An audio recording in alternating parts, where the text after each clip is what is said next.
I was trying to acquaint myself with the bill, and that's why I was running across to pick a copy. Mr. Speaker, I want to appreciate, I think this bill originates from the executive, having been brought by the leader of majority, Kimani Ichung'wah. Mr. Speaker, this bill just ran short of collapsing all these authorities that were established to look at the safety of food and feed. That is the ministry department that dealing with veterinary services, crop development, livestock, the public health, medical services, the ministry in charge of fisheries, agriculture and food authority. Mr. Speaker, even if you just pick on the agriculture and food authority, remember we used to have various boards, including the pyrethrum board, the sugar board, the crop, and other cashew nuts and the nuts board, and they were collapsed into one entity called Agriculture and Food Authority. The impact of what AFA has done by collapsing all this independent board that seems to have been given the same mandate, carrying out the same thing. And the collapse of it, of course, as the advantages of reducing even the cost of running, the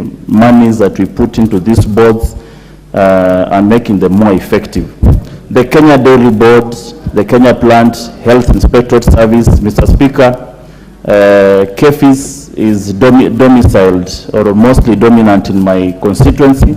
One of their plants and the vast land is around my constituency. I've seen their work in the field of testing the health of the imported seeds before they are now relayed to the farmers. And of course, it was also a collapse of other small entities that were dealing with the same thing. And remember, we used to even have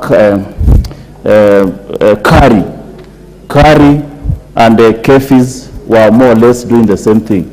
And now some of the functions were transferred to now what we call KALRO, that is now been more effective. Pest Control Products Board, Fertilizer and Animal Foodstuff Board, National Biosafety. I agree with the intent of this bill because this is more or less collapsing all this into one. In fact, it could have even been more effective to have it into one entity with various departments relating to different areas of operation in terms of whether it is food or animal feeds or seeds, whatever the case. But the most important is to ensure that whatever comes into this country meets the standards of safety as pertains to human consumption. Mr. Speaker, I support the bill with the regard of trying to put most of these agencies on the board. And the Speaker, it is also paramount to note that most of the time when we pass bills in this parliament, we don't take so much cognizance of the operationalization of some of these authorities that we intend to form. We recently had to repeal a bill on social assistance of the vulnerables in our society. Just 2 years down the line, after that bill had been passed by this parliament, we had to repeal because it was impossible to operationalize that board. The authority that was envisaged to be formed could not get the much needed funding by the government. So the continuous enactment of several bills that eventually lands into a dustbin or in some shelves that are not being able to be implemented by ministries has always been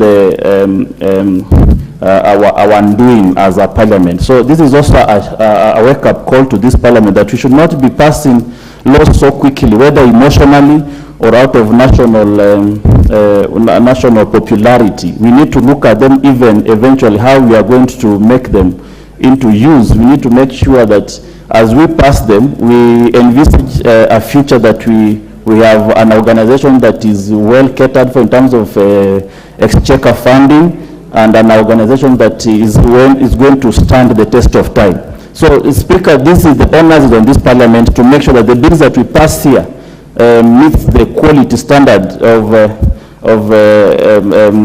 establishment that we need to have in this country, with proper mechanism, with proper staffing, proper funding, so that we don't just pass bills for the sake of it to excite the crowd, to excite the people of Kenya, and eventually, later on, we are back here again trying to repeal the same acts that we passed, so that we either collapse some of the organizations due to lack of funding, operationalization, for whatever reason.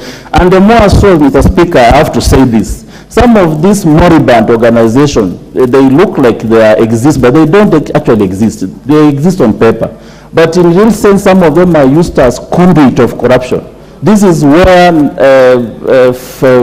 donor funds are directed or misdirected for consumption by a few people. So we also need to know the operationalization of some of these entities that were formed either by an act of Parliament, by a legal notice, by executive orders.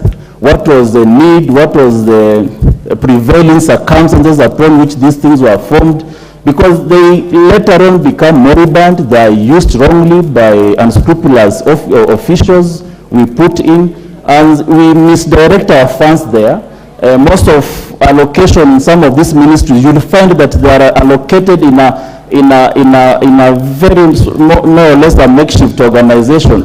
But because they have found a loophole in an act of Parliament that we passed, establishing these authorities and the boards, then they have a legal standing to direct money there. And this is how the loss of money from various ministries have gone to waste. So, Mr. Speaker, I stand to support, but with a caution that as we pass laws and we pass acts here to establish whether it is a coordination body, whether it is an authority, we must also know how are we going to fund it.